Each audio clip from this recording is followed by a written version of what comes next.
welcome everyone. So today I'm in my 1989 Jaguar XJ-S V12 5.3 Coupe. I'm in transit on the way to a specialist Jaguar garage in Leicestershire. So this garage looks after and has looked after my XJ-S since I first acquired it, late 2007. They do a good job. They know everything about XJ-S, so I think my car's in safe hands. So for those not familiar with my XJ-S, it's not that standard anymore. So when I acquired it in 2007, it was a standard 1989 V12 5.3 with the GM400 3-speed automatic transmission, standard suspension setup. Being a 1989 model, it was optioned with a sport pack, which basically meant it had a larger steering wheel, maybe some better seats, I'm not sure, but not a huge amount of difference from standard. Being 1989, it is a Marelli twin coil pack ignition system on it, but otherwise pretty much standard as the V12s have been since they had fuel injection in the late 70s onwards. So I guess what's not standard about this car, for those not familiar with it, it's had a manual transmission upgrade. So we found a 1989 XJ-S 3.6 Coupe. It failed its MOT, it was structurally unsafe but mechanically very good. So we was able to buy that car and then use the parts from that. So the pedal box and most significantly the GetRag 265 5-speed manual transmission. So that's probably the major difference between this car and a standard V12 XJ-S. The only factory standard XJ-S with the V12 would have been the 4-speed transmission, made up until I think it's about 1980. I think there's a 1980 model out there that has the 4-speed standard factory fit manual transmission. These were a hangover from the Jaguar E-types from the early 1970s. Other modifications on this car, well, it's got most of the AJ6 engineering modifications. So this will be Roger Bywater's company based up in Macclesfield. Started off with the rear silencer bypass pipes. From there I then upgraded to the full AJ6 engineering TT extractor exhaust system. Latterly it then had the XJRS style twin tails. So there's two rear boxes with twin tails on.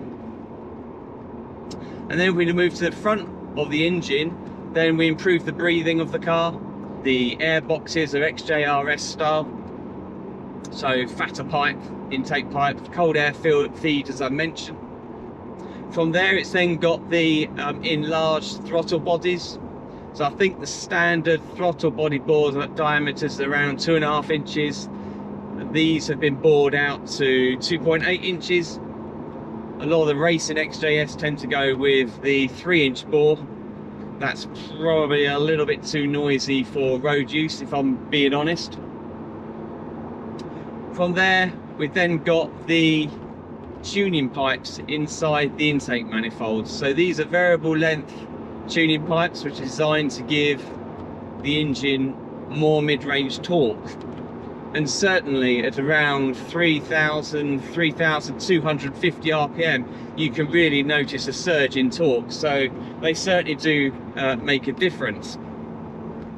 So clearly all those changes, the improved breathing, the TT extractor exhaust system, did require a change within the fueling map.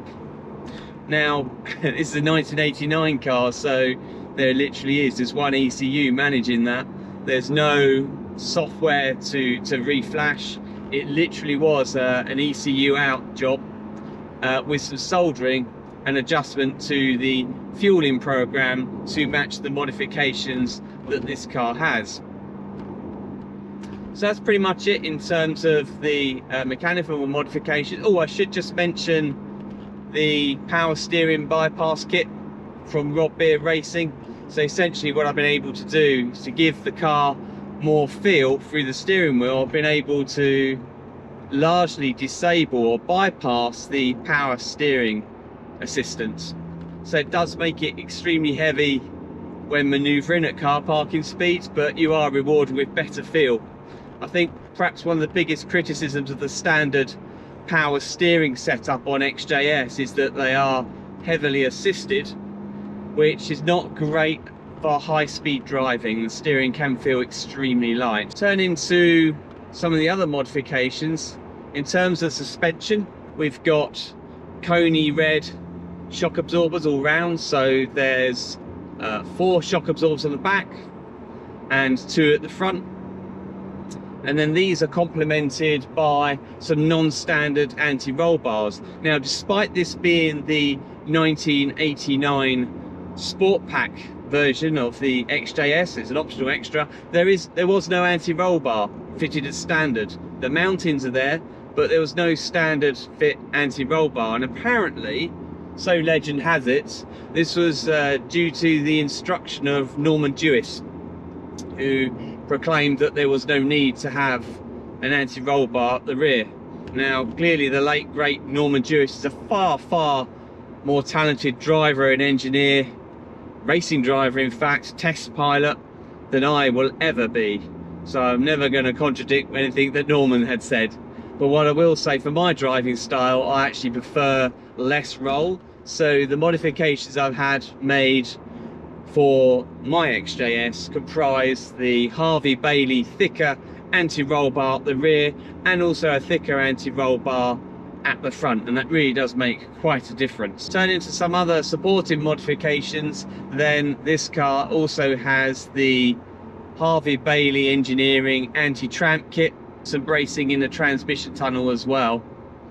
So this essentially stiffens up the car just to give that extra edge in handling.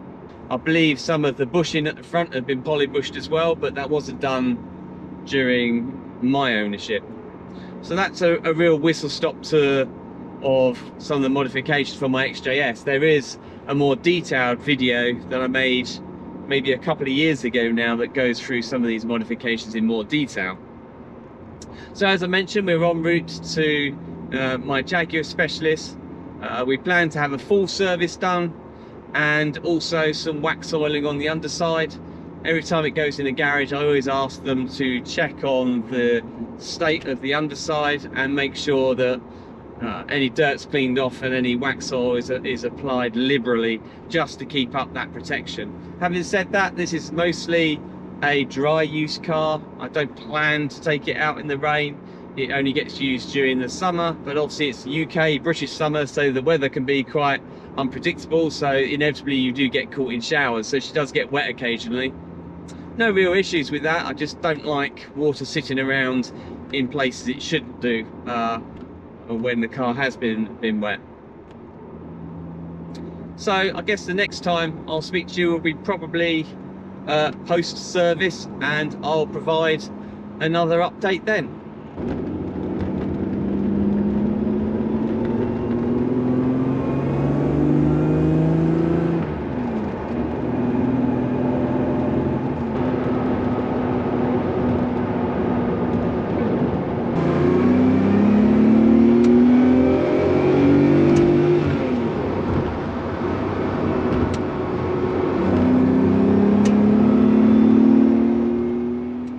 Welcome back everyone. So it's now some 3 days later after I dropped the Jaguar XJ-S off for its service, and good news, to coin a phrase used by a fellow YouTuber, Matt at High Peak Autos, I've actually massively underspent.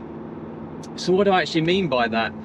Well, the car was due in for a service. She'd done around 1,200 miles since the last service, but I guess what I forgot to anticipate was the fact that XJ-S has not been out on track since the last service. So normally what would happen, I'd have a service done, and then earlier on in the following year the XJ-S would go out on track. So the last time was Castle Combe, and regular viewers will note that I was down at Goodwood maybe 3 weeks ago now, and originally I was meant to be taking this XJ-S down there. This is my preferred vehicle for track days. It's got the 5-speed manual transmission, it's got the V12, it's good fun. But those who are based in the UK will realise that, well, our summer hasn't really started and spring has been very, very wet. And in fact, the day before we was at Goodwood, the heavens opened, we had torrential rain, torrential downpours.